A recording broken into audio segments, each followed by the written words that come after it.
All right, Tyna. Yes. Tyna, where'd you grow up? Where are you from originally? I grew up in Michigan. Detroit? Yeah, I grew up in Detroit until I was like 11.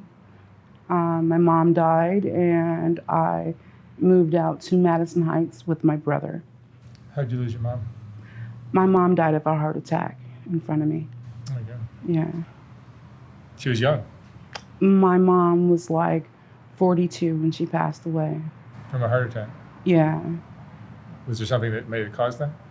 That I'm not sure. I know that she suffered from many tightening of the chest that she complained about a lot, but never really went to the doctors for it. She would just ask for some cold water and feel like that would just do the trick. And one day, I come in the room, she's yelling and, telling me to come here. And I go into the room, and all of a sudden, she tells me to call my grandmother, which is on my father's side. And she said, tell her that she's dying.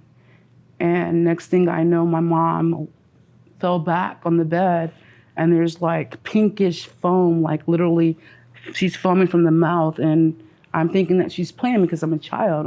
I'm still young and a little naive.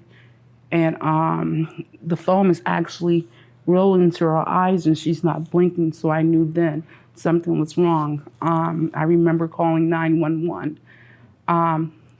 Before I called my grandmother, I called 911, and come to find out, they thought I was playing on the phone. So they never sent anything out. But I did call my grandmother, which lived further away from where I lived, and I talked to her and spoke to her. She called the ambulance too, and they ended up coming. When I tried again, that's when I realized that they thought I was playing on the phone. They told me stop calling, stop playing on the phone. Yeah. So my brother was contacted, and he came all the way from Sterling Heights. Well, I'm sorry, he came all the way from Madison Heights. And he showed up before the ambulance gave my mother mouth-to-mouth resuscitation. She woke up and just said, please don't let me die. Don't let me die, I'm sorry. And next thing you know, she had a bowel movement. The ambulance finally got there, took her in the hospital.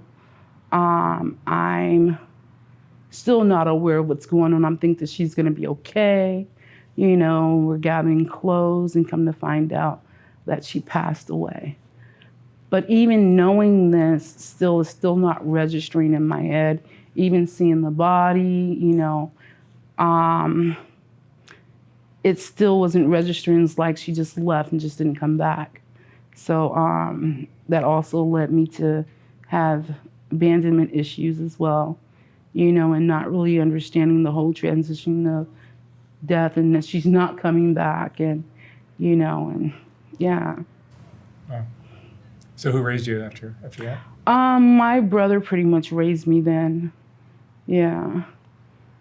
But during the time that my mom died and my brother needed a little bit of help with me, he sent me, to a relative's house, not to mention any names, where I was molested. Yeah. But I had previous molestation before then too, when I would go on vacations, when my mom would send me on vacations. So the molestation started when I was 5 years old. Yeah, by other relatives. And this led you where in life? You went after you left your family and went on your own. Where did you go? After my brother had taken custody of me, my brother was only like 10 years older than I am. Well, 9.5 years older than I am. And he took care of me. Even in the midst of him taking care of me, that's when the baby was born. I didn't know I was pregnant at the time. When he sent me away after my mom died, that's when I ended up getting pregnant, not knowing it. That's the time where I got molested. So you got pregnant at what age? 11? I got pregnant at 11. Wow. Yeah. So not knowing that I'm pregnant, I'm going through these emotions, and I was already a little kind of like a heavy-set child. So my brother would make me exercise and things of that nature on a daily basis to try to keep me healthy and things of that nature. But one day I got really sick. I started like moving my bowels and urine coming out at the same time, which I'm thinking it's urine, but actually it's my water breaking. My stomach was hurting really bad. We called, sometimes when your tummy's hurt, this is an old remedy to go get some Vernors. It'll kind of settle the stomach. And That's a soft drink in Detroit. yeah. That's a Detroit soft drink I grew up with. So I remember when he was out, because he's trying to do everything he can think of, because he don't know what's going on. And I called the ambulance and they're asking me questions, and they said something about me being pregnant. I'm like, why would I be pregnant? That wasn't even perceived motion at that time. Next thing you know, my brother got a chance to speak with them, and they told my brother to bring me in. And next thing you know, when we came in, my brother told me I was really sick. They don't understand what's happening. Pretty much told them, about the urination and all this other stuff, and at the same time. And then I remember just throwing up on the desk because my brother's like, can't you just take her back there to the emergency room? And I threw up, and then they rushed me back there. The next thing I know, that I remember, they're telling me to push something out of me. And I'm thinking to myself, how do I push something out of me? Especially a child, when a child is like this big. So how do you push something like that out of you? I don't know how you get it out of me, but take it out somehow. And I just remember the doctor screaming and yelling and making it like my fault, and like I did this horrible, terrible thing. But the baby was born. My brother was there. He fell out because he had no clue that I was pregnant. The baby was put up for adoption. The first big child was put up for adoption. Who was the father? A relative of mine. Yeah. So I don't really want to say the name, but it's a relative of mine, preferably a cousin. So the thing about it is the child was placed for adoption. And the good thing about it, she ended up getting adopted by the nurse who had taken care of her. So she was well taken care of. From there, still being molested here and there when I'm going out of town and things of that nature. I would run away from home sometimes. And I've been raped, once after I had ran away from home. It just became some type of pattern, for me. Then I just started having kids, like every year, every 2 years. I wouldn't tell my family. I wouldn't tell my brother about it. I'll just have the baby. I'll go to the hospital and have the baby, and put the baby up for adoption. How many kids have you had? I have a total of 9. Yeah. How many of them went up for adoption? I actually put all of them up for adoption except for 3. Yeah. And I do keep in touch with some. 2 of them I'm looking for. I lost contact with them only because one of the parents had died. But I pretty much stayed in contact with a lot of the kids periodically. Yeah. So during your adult life, you supported yourself how? I've had jobs, but then later on I started falling. When I got here to California, I started falling into addiction. I was introduced to crack cocaine, hanging out with some gangbangers. I tried the first time. I really didn't like it, but I did it again. And then after that, it became a habit. I tried other drugs, but the other drugs didn't do anything. I never used a needle or anything like that, though. But I tried other drugs and it didn't have an effect. The only thing that had an effect was the crack cocaine. I wouldn't even care if it was in powder form. It didn't work. And that's the only thing that pretty much got me high. Or, I really didn't understand why I started using it until I started getting into trouble and end up going to jail and finding out why I used, because of the trauma that has happened in my life. And I can say one of the times that I went to jail, it was a rescue for me. I remember trying to get some help from, matter of fact, it was Delancey Street, and they wouldn't even accept me. I tried to even make up stories of how bad my addiction was, and it just seemed like it wasn't bad enough, or, they couldn't give me help, and I couldn't understand why would a place that help a person with addiction wouldn't help me, and I'm trying to seek help. And eventually it got to the point where I got tired, and I really didn't know I didn't really know what I got myself into when it came to this addiction. I remember my brother, when my brother found out, he made me watch a video thinking that would help me. He tried to do everything he could to try to change that, but all it did was progress. I did things that I didn't want to do, wouldn't be too proud of doing. I picked up habits that were not, that is not conducive to being a productive person in society. And still stuck in the pain and the trauma that I was going through,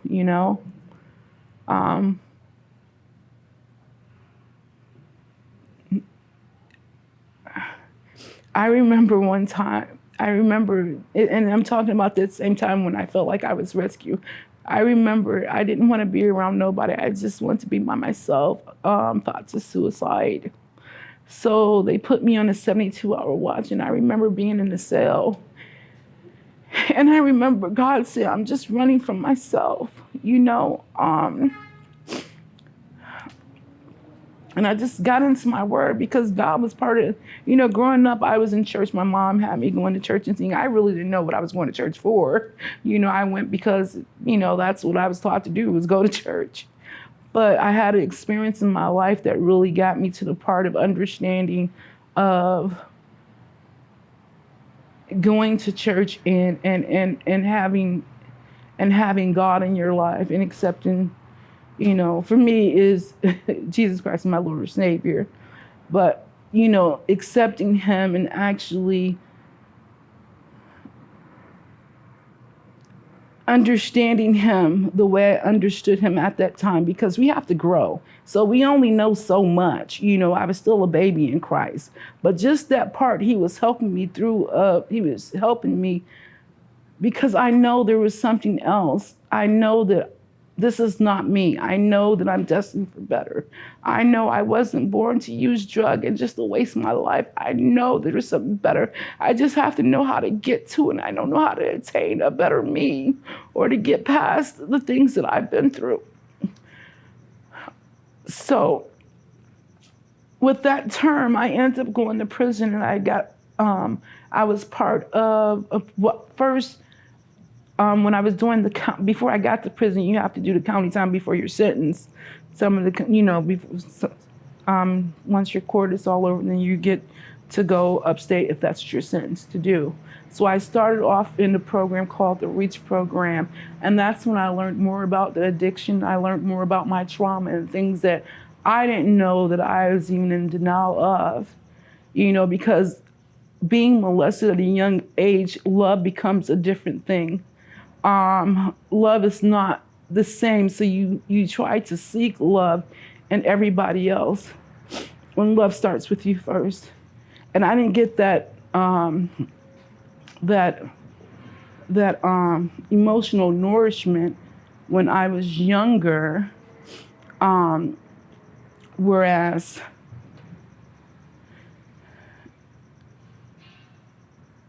I could, I guess, understand me better, I guess,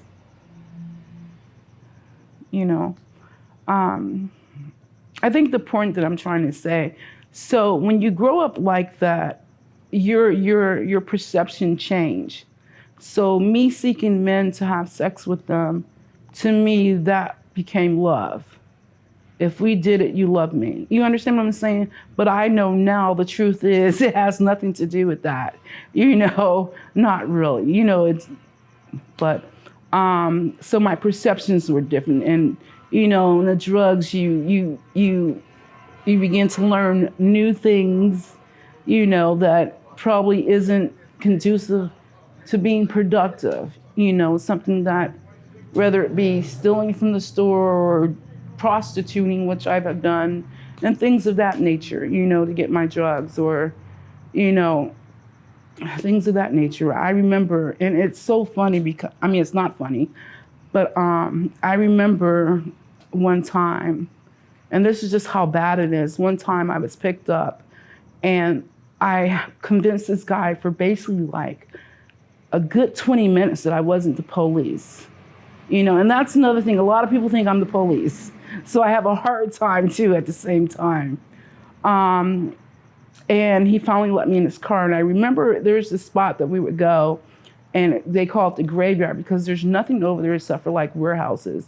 And I remember getting in his car and he'd taken me to that spot. And all I knew that we flipped a bitch within like a blink of an eye. And within flipping that bitch within a blink of an eye, he had this big, huge knife in his hand. It cuts on one side, but it had jagged edges on the other side as well. So I knew that would do major damage, but that wasn't my thought. My thought is I probably was thinking 20 million thoughts in one time of how can I get out of here? Even if I get stabbed up a little bit, I still want to be able to survive. And I remember he telling me to just take off all my clothes. So I removed my clothes as he's holding the knife in his hand. And all of a sudden, he just threw the knife in the back and said, "I'm sorry, get out of my car." Well, me and my addiction, now I want to become a psychiatrist. First I was the person that was, that was held, I was the victim, and all of a sudden the roles had switched. Now he's yelling for me to get out of his car, and I'm still trying to figure out what led him to want to do something like that to me. And I remember him mentioning something about his mother was a prostitute. And that was one of his things. I guess that hurt him because his father was a trick, was a date. And so he started going around and picking up the prostitutes and actually killing them. And I was able to get away from him. So what happened was why he threw the knife in the back car, because there was a police car. Now, I've never seen the police car pull up. I've never seen lights or anything. It just was just there, and I believe that was truly God. I truly believe that. And I just remember him, after saying what it was, because I wouldn't get out of the car, that he kept screaming, "Get out of the car, get out of the car." So I finally got out of the car. And then once I got out of the car and seen the police there, now I became the victim again. Oh, he tried, you know what I'm saying? So he ended up speeding off. I spoke with the police. The police ended up catching him, finding the weapon. They wanted me to press charges again, make sure I go to court and things of that nature. But unfortunately, when you're in your addiction, it's like, it's crazy. You would think that you would stop by now. That was like a near-death experience, and I still continue to use after that, even after other situations, and it's just crazy of how this drugs does people. But thank God that I have over 11 years clean of crack cocaine, and I appreciate that. How did you get clean from crack? I've gone to I went to a program, so I was sentenced to a program. You make it sound so simple. Huh? You make it sound so simple. Oh, but it wasn't that. It wasn't all that simple, though. But I was sentenced to a program, which the program was called, what do you call that? Amistad. So you were sentenced to it. It was forced? Yeah. Yeah. I think that's the only way. But it's something people. that I actually requested. So it was a win-win situation. Yeah. Yeah, it was a win-win situation. How much has your life changed since you got clean? Well, it's changed a lot. It changed a lot. There's things that I just won't do. I just have no need. I don't have no need to go out selling my body. I have no need to steal from stores. I can purchase the things that I need. Just being a productive person, in society, and doing the right things. I think crack or some of the other drugs will make you do things that normally you wouldn't. Oh, that's true. Your ethics go out the window, and you. Right, it does. And I had people that, I had a lot of people come to me, and they seen something different. They just knew that I didn't fit, and it had to be something else. And some people will just have conversations with me, and actually inspire me and things of that nature. And I'm talking about people that.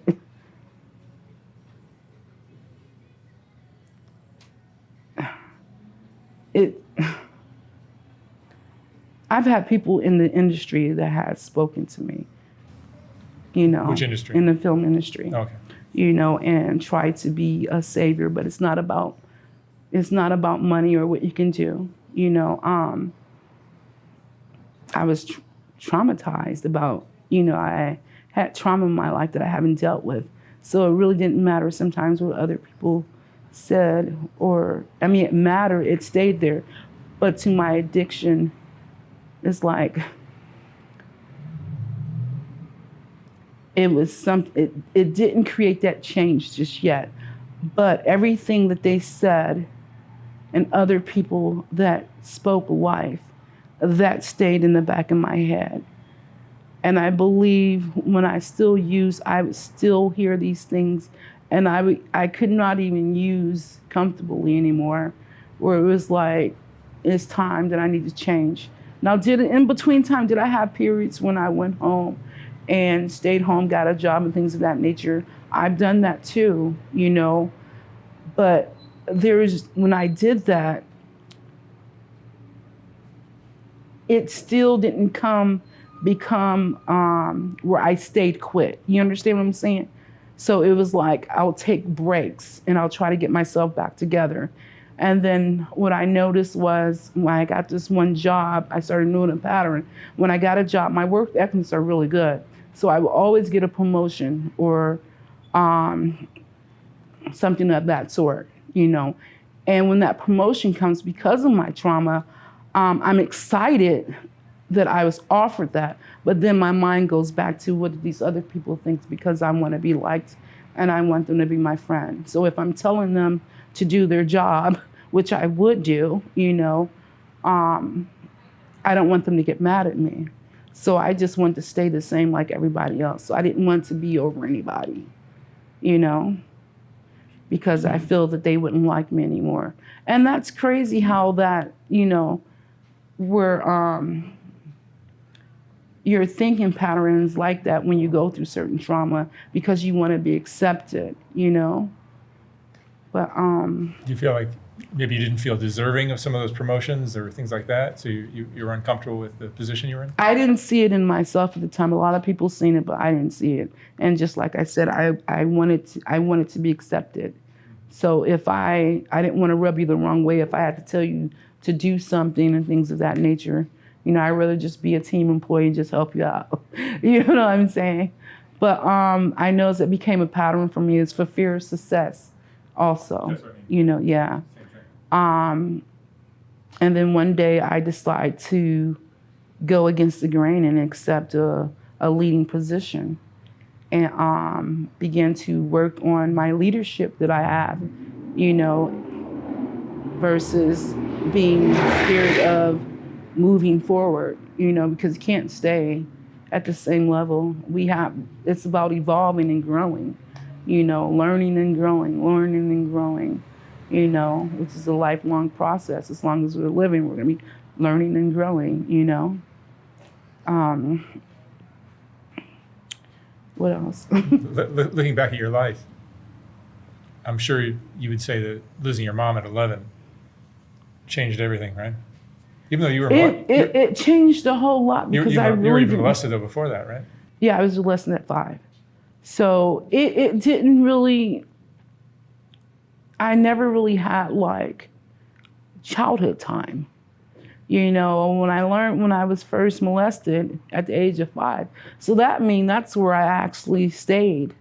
The little child stayed there. I continued to develop, as far as physically, but emotionally I was still 5 years old, because that's when my trauma had started, So I had to, learn how to grow my little girl that's inside that was trapped through the healing process, which God had led me to. So I read a lot of self-help books. I've heard him speak to me about certain things and being able to forgive the people that have done these things to me, including, the people that raped me, I think the best thing was, though, that I was able to contact some of them and actually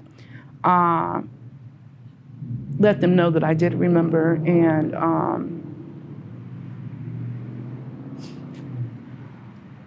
I just want to know why. One of them told me that they were sorry, and they pretty much explained to me what has happened to them in their childhood as well. So, yeah. But I was able to forgive them and have that to be able to forgive them and move forward doesn't mean that I forgot, I know that I can put up boundaries, I know to make better decisions, and to begin to speak up, Also, I know God is not going to give you more than you can handle.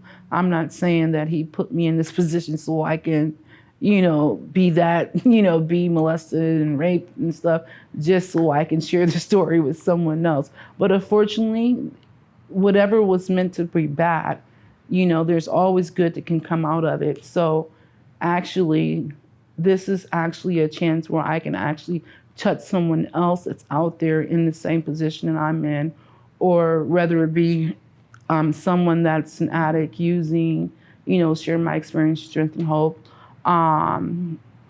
Whether it be someone going through molestation or rape, sharing experience, strength, and hope, and getting to the forgiveness part.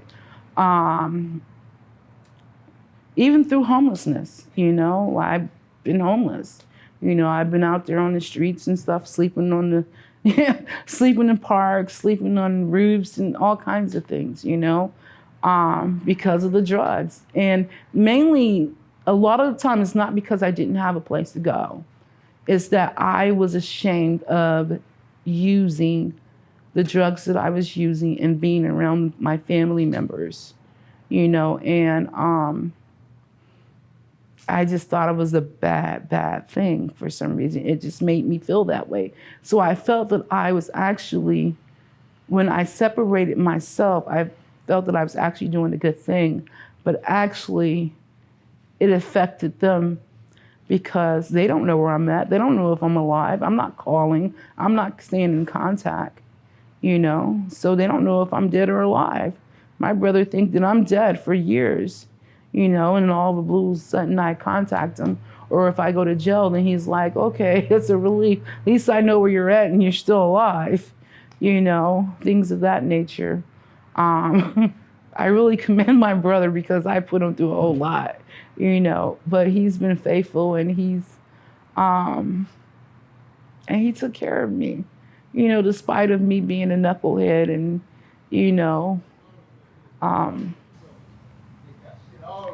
yeah. What would you say is the most important thing you've learned in your life? The most important thing that I've learned in my life is forgiveness. Not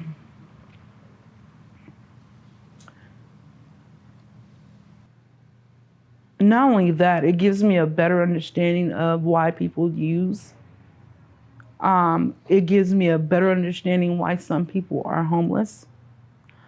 And not everybody's homeless for the same reason, And not everybody that's homeless does drugs. You have people that are productive, citizens in society that just had a mishap that cause them to lose their home, or a disaster, or it can be domestic violence or something of that sort. It's not always the drug addict or someone's addicted to drugs or things, Or mental illness. Or mental illness. Yeah, mental illness too. That's a big one. Yeah, mental illness. And that's another thing, because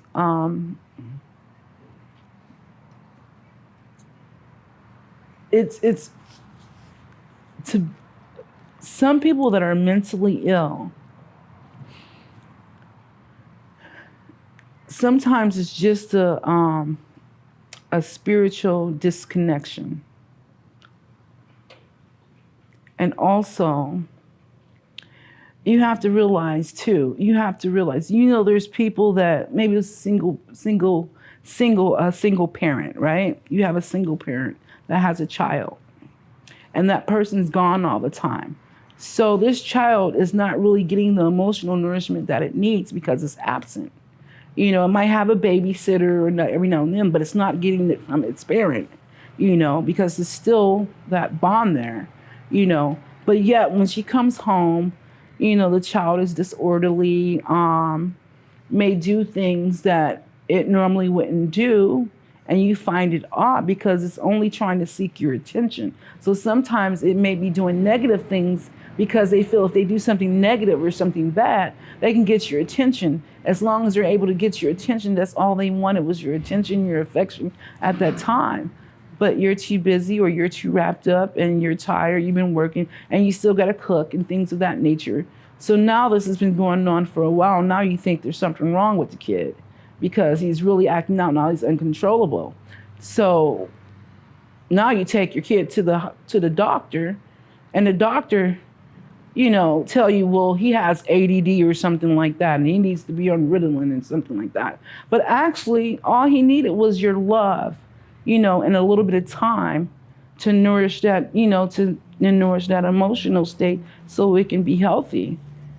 And then you have someone that actually didn't need Ritalin, and diagnosed with this, with ADHD, that never had ADHD. It just wanted his mother's love, So you have things like that happen. You have people that split because of the trauma, and which causes them mentally ill and not being treated properly, All right, Tyna. Well, thank you so much for sharing your story. You're welcome. I wish you the best of luck. Thank you. Thank you very much.